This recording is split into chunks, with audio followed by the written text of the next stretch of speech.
So these aren't alive. If they were alive, on the inside we would see this little beak. It's like a hard shell beak and it moves around. Maybe you've seen that in other places. And this is its protective shell. And barnacles actually glue their heads to the rock. So they'll glue their head down. When they're tiny, they'll kind of crawl around and figure out what the best substrate is. Oh yeah, he's attached. Oh yeah. Perfect, thank you.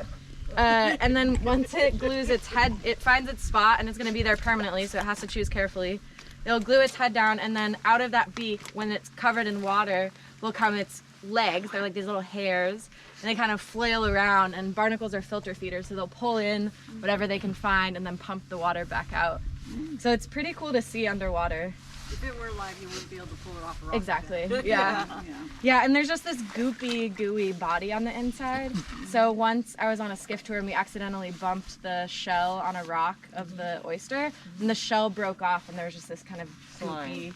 I felt terrible. I was like, I'm so sorry, barnacle. But it was cool to see the innards. And if you see any of these and you want to break them off, it's just kind of cool to look at this calcification structure. It's really hardy, and so these are thatched barnacles with this outer shell. Here is a living blue mussel. You can see that all of these rocks are hanging off of it. When you see those little strings. Yeah, exactly. So those strings are called the byssal threads, and the byssal threads are what it produces to secure itself to the rock.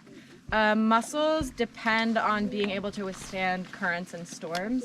A lot of times they can't, so they'll get swept away, but then they reproduce and repopulate an area really quickly.